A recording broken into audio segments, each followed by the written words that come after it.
Today's Monday, picking right up where I left off. I'm about a week late. Trying my best not to say I figured I would give my listener an understanding of some of the things I want to talk about until this plane takes off and is flying and coasting. I find some engaged listeners and attendees. So some of the things I want to talk about would be, like being a dad, the manosphere, and the whatever you would call the opposite of the manosphere when it comes to what I would call traditional masculinity. There it is. I want to stop that. Male self-care, self-expression. I want to talk about the level of expected intelligence of men in general. How about female interactions, expectations, misconceptions, and unspoken rules for social circles for men? Friends at 40, friends late 30s, friends 50s and 60s. How do you make new ones? How do you keep old ones?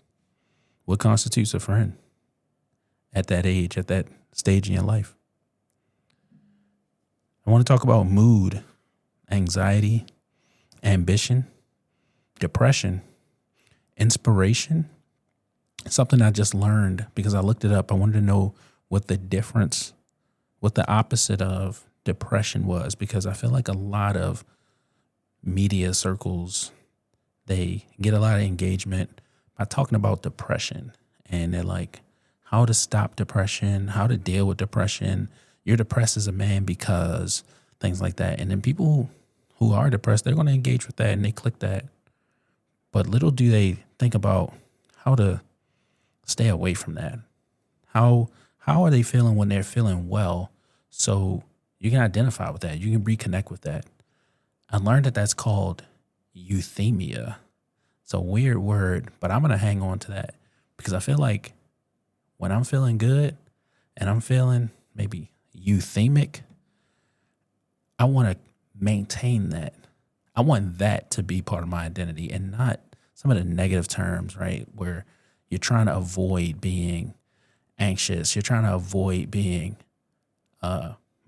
panicked, or you're trying to avoid being depressed, or you're trying to avoid, all these negative areas. How do you feel when you are good? How do you identify what that is, especially as a man? Vitality, curiosity, drive, motivation, and accountability. Some qualities I think men can lean on to really develop who they are, to express who they are. I feel like that is not only who a positive person is.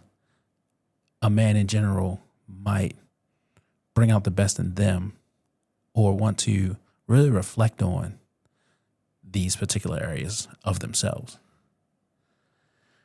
Also, trades, HVAC, plumbing, auto, all types of trades, because I feel like going back to a traditional masculinity standpoint, men do these jobs, landscaping, farming, and not to say women don't do these jobs, but I would argue to say it's like a 60-40 split. It's a thing that men could provide input on and share information on. So that's why I want to talk about that. I'm trying my best not to make this a manosphere podcast. It's just a podcast that approaches topics and discusses them from a layman's perspective. Not very often am I going to have PhDs or doctors, because I feel like we hear them all the time talking about how much sleep you don't get, how much time you waste, how you could have became a millionaire, how you aren't impressing your mate, all of these negative, attention grabbing topics. But I'm more focused on bringing positive energy to a space in order to combat the continuous wave of negative energy from a general standpoint. And I'm picking a lane, and that lane is topics that I like, topics that I resonate with. Being a man who is tech adjacent and has tried most of his life to liberate himself from the throes and general expectations of private sector mentality. You could call it the rat race, but still would like to engage in the community and inform and energize the next generation to enjoy life and be a productive member of society. I want to talk about arts, music, acting, all those related professions, dad jokes, your lawn, hiking, local parks and rivers. I haven't recognized yet. I'm slowly recognizing the impact that nature can have on your mental well-being and that nature can have on your natural state of a human. I took my kids to this local park called Riven Run Park around the 4th of July, and checking that out, knowing that that's local, knowing that it's free to just go to and enjoy that space, it gives a certain sense of calmness, autonomy, an ounce of freedom from the Burger Kings and the Bojangles of it all. So I want to talk about that. I want to talk about sports, specifically rugby, because it's my sport. Basketball, football, baseball, major players. And I'll talk about soccer too. I want to talk about weird inventions, cutting edge technology.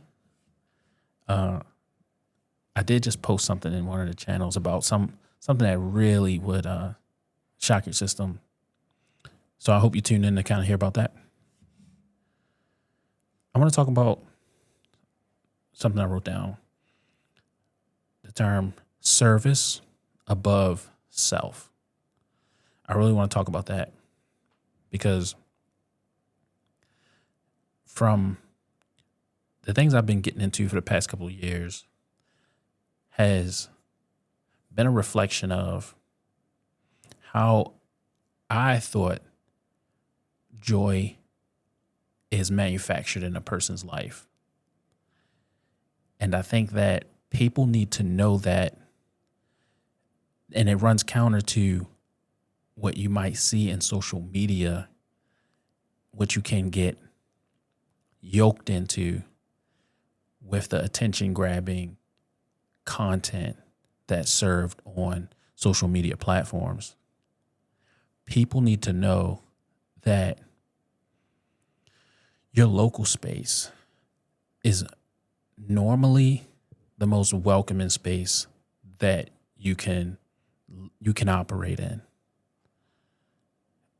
I'm speaking in a broad term because so many people do so many things in their local areas and see a very fulfilling life. You don't have to go to the Cayman Islands or some weird resort in order to have fun or a vacation. A lot of those things have you waiting in long lines to fly, a long line to eat, a long line to check in, a long line to do some form of entertainment. A lot of times it's a lot of a hassle. It's more of a hassle than a vacation. Being able to just hop in your car and drive, for instance, to your local game store or park or a movie, a drive-in, I would say, even better. You underestimate the sense of the feeling of relaxation, the real vacation that's to be had, because there's always an expectation of a certain regality to vacations. You want to say to somebody who you think cares, "Oh yeah, I just took a cruise. Yeah, and it was awesome. It was amazing. I waited for food and they served a whole bunch of people. They constantly asked for tips. And I packed myself like a sardine on a bus and I felt the sand. It was amazing. I paid $20 for a drink, just one drink that had a ton of ice. And I came home with a rash. It was amazing. It was such a relaxing trip. I ain't come home with no rash. I know a lot of stuff I didn't do on purpose because I get nervous around being in foreign locations. But I did go on a cruise recently, and that sucked. I'd like to talk more about that. I want to talk about public speaking, speaking in front of a crowd, selling an idea, and this thing I'm thinking about joining called Toastmasters. I myself want to be a better speaker in general. That's why I'm doing this podcast, to slow down my thoughts and have them come out in a way that makes sense to other people, grab their attention, and inspire them to pretty much do whatever I want them to do. You know, when I'm speaking, you want to convince someone that what you're saying makes sense. So I need to do my best at delivering a message and having it resonate with whoever's listening. It is a lot more work than you think. So through this, hopefully I'll get better. I want to talk about, see, now we're jumping lanes here. We're talking about in-home server setups. That's talking to the nerd in me when I'm talking about local networks, computers you have set up at home to do work, school, play. It's weird. Tech people have a lot of computers at home. If you're not very tech, then you have some laptops and you're very cloud-based. All the services and subscriptions you're paying for. Some people like to hold on to their pictures. They just plug their iPhone into their computer, save their own pictures. That is not illegal. You take a picture, you save it. So you save your home memories. And then you could even share your memories with your family through a home media server. Things like that. I just want to talk about, because I feel like people don't respect that enough. In my opinion, if a woman cooks something very good, you really respect that. What a man does, I think that needs a little bit of light. You know, we cut the grass, sure, but when we set up the home media server, that was effort as well. And if you can use your remote to explore your pictures without having to buy more storage space from a cloud service, you're getting some value out of your your husband, your life partner there. So kudos to them. I want to talk about titles, credentials, experience, professional development, and who you know. So I'm jotting this down. You can tell I'm just writing down little phrases and things to really spark my memory of what it means to be good at something, what it means to be worth something. How do you shake up that expectation? How do you develop yourself in a world where you would assume PhDs and doctorates make more sense or know more than a normal person that might have even had to lean on the same knowledge or experiences or resources to come to a certain result, especially in a professional landscape where you might start your own business, but you start your business and you're not a college graduate. You started small, and then that small rolled into a bunch of credentials and a bunch of 5-star reviews and people talking about you and knowing that what you can do is valid. Even if you don't have that, just the value of knowing and implementation of that knowledge, how does that run counter to a credential? I want to talk about working out, your gut biome, eating habits, all of those things, and health, physical fitness, I think is an explorable topic that can be had in a candid way, but that also would guide individuals to be more mindful about how they take care of themselves. I think taking care of yourself is just like, imagine you're a poster board and you want to convey a certain message. If that message is very clean and clear, then your message comes across very well. So fitness is a great thing to talk about. It's a everyday effort. I didn't want to use the word struggle or challenge. It's an effort. And your effort might not look like somebody else's effort, but that effort gets received. That effort gets recognized. As much as people want to just say, hey, I'm okay how I am, that effort pays off in so many ways. Last thing I want to talk about, that's on my current list of things, is fear, resistance, and doubt. It exists, and it exists in the worst time when you never really want to have it. But there's ways that you can turn that fear, that resistance, and that doubt into core energy. That's actually what I'm doing right now. I'm nervous that nobody's going to listen to this podcast. I'm nervous that I'm wrecking friendships because I'm bothering people to come talk during my podcast. But I'm challenging them.